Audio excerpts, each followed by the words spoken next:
Que Déu-n'hi-do la gran quantitat de gent que ha vingut i sobretot en els últims 15 anys.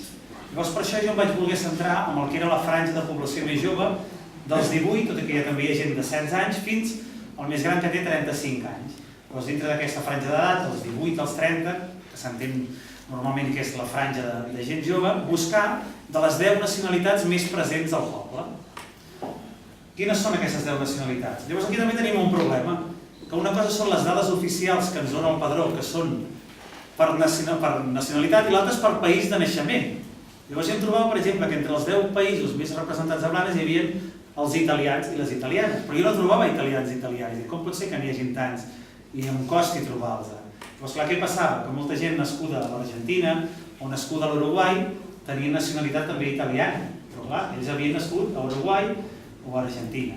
Llavors el que vaig voler és buscar la gent segons el seu país de naixement, no segons la seva nacionalitat. I vam poder analitzar totes aquestes dades i comprovar quina és la nacionalitat més present a Blanes. Algú s'atreviria a dir quina és? Gàmbia. Aquí tenim dos representants, el Marroc. Molt bé, doncs el Marroc és la que tenim més gent a Blanes. Seguida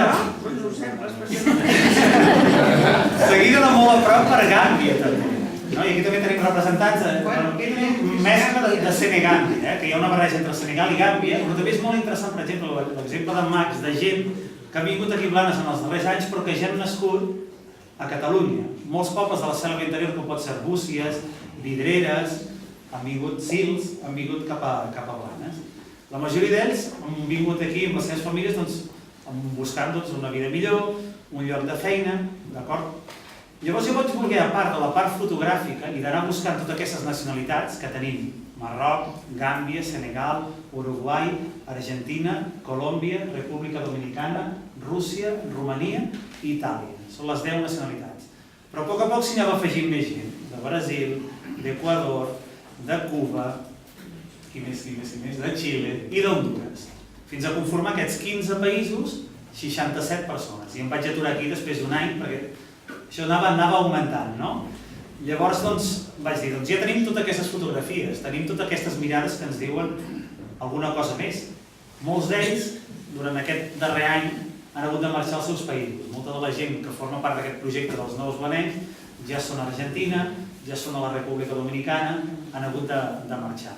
I això es comprova analitzant les dades també. Si l'any 2009 teníem 7.300 estrangers, ara en som 6.000 i poc, és a dir, 1.000 persones menys en 2 anys i mig. Vull dir que les xifres han anat baixant. I ens situem en uns nivells d'estrangers iguals que els que fa 10 anys, o un 15%, 16%. Llavors jo amb totes aquestes dades vaig dir, no pot quedar això només amb que jo els hi faci fotografies a aquesta gent. I a poc ens vam anar animant i va sorgir aquest projecte de fer un llibre on analitzar totes aquestes dades i posar als joves també que es coneixessin entre ells, aprofitar també les xarxes socials, el WhatsApp i el Facebook, eines que poden servir per interrelacionar-se entre ells. Perquè ens trobam que, tot i que a vegades pensem, mira, els marroquins només es fan amb els marroquins, els de Gàmbia es fan amb els gambians, els argentins s'ajunten amb argentins. Tenim tòpics, a vegades, que alguns són certs i també ho faríem nosaltres. Si visquéssim fora, potser voldríem ajuntar-nos a Argentina amb els catalans que viuen a Argentina, no? Però entre ells va ser la primera idea que o el primer fet que em va fer sorprendre i que em va engrescar a fer aquest projecte va ser veure gent jove, una colla d'amics i tots de nacionalitats diferents. Llavors, clar, jo anava observant espais de reunió, no? Per exemple, el pàrquing del Passeig de Mar o el pàrquing Saben, allà és un punt de reunió. Les escales de Santa Ana i l'Arxiu, un altre. El Bosc Negre, un altre. La pista de plaça 11 de setembre és l'altre lloc. El gimnàs que hi ha al final del pàrquing del Passeig de Sabanell, un altre. L'esport, sobretot, molt important per la unió d'aquests joves i per la integració. Un altre lloc pot ser la plaça de la Solidaritat, que tothom la coneix per un altre nom, allà a la plaça de Correus, que és un altre punt. Llavors jo anava en aquests punts i em trobava tota aquesta gent, colles d'amics, però tots, dic, ui, sou 10 persones, tu has nascut a Gàmbia, tu a Equador, tu ets de la República Dominicana, tu ets d'Hondures, dic, ui, no veieu que cadascun sou d'un país diferent i si jo us parlo en català, parleu també, m'enteneu? Llavors això era com, jo ho veig com una riquesa. Fa 15 anys, quan jo estudiava a l'institut, no hi havia ni musulmans, ni gent negra, érem gent d'aquí i gent també que era de pares andalusos, de pares extremenys. Llavors jo vaig veure aquesta riquesa que s'havia d'aprofitar una miqueta, no? I a través d'aquestes xarxes socials ens vam anar coneixent tots, anàvem quedant, poso un exemple. Amb els colombians vaig quedar amb una escultura que hi ha al Passeig de Mar, que és una formiga. I aquella formiga està feta per un colombià nascut a Cali. I quan els hi vaig dir, sabeu qui ha fet aquesta formiga? No.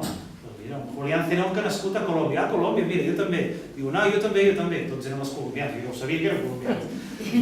I sabeu d'on és? De Cali. Diu, jo soc de Cali. I tots eren nascuts a Cali. I no es coneixien entre ells. I tampoc sabia que aquella escultura... Llavors, mica en mica, al llarg d'aquest any, ens ha servit perquè ells participessin a obres de teatre, anant a tallar raïm, per exemple.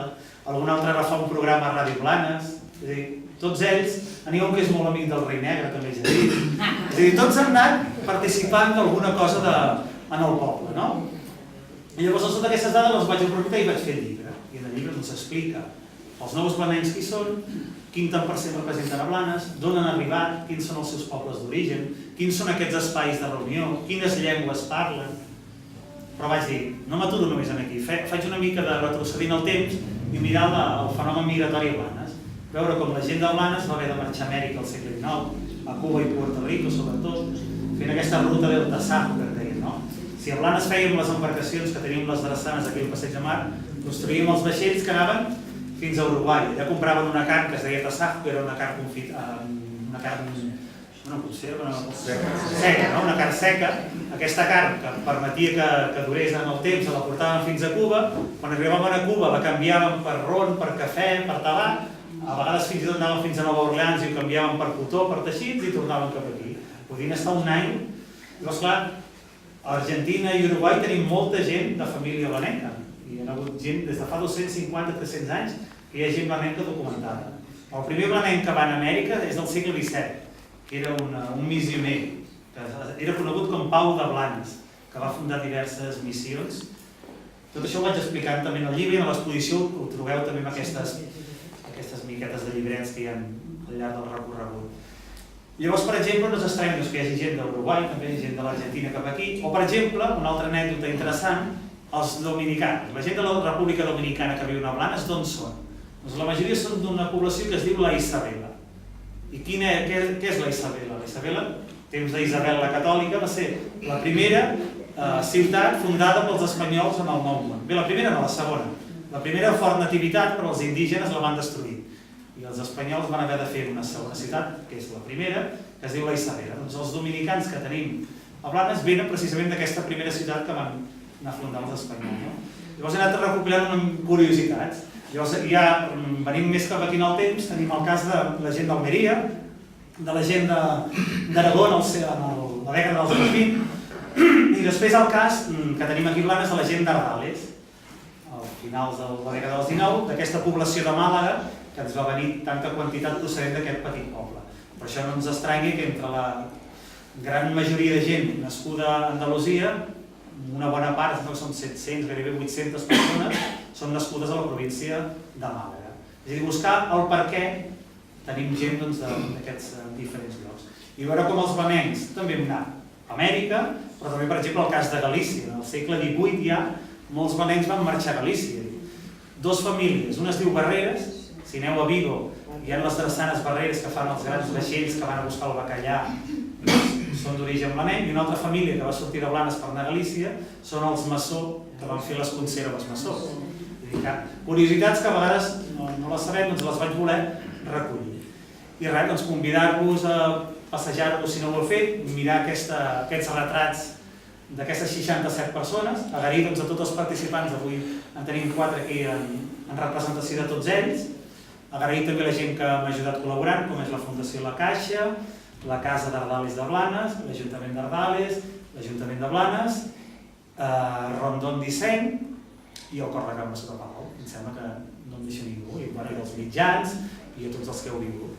Res més, convidar-vos a gaudir de l'exposició i el mes de maig també es podrà visitar la Biblioteca Comarcal i en allà tornarem a fer una altra conferència més extensa per la gent.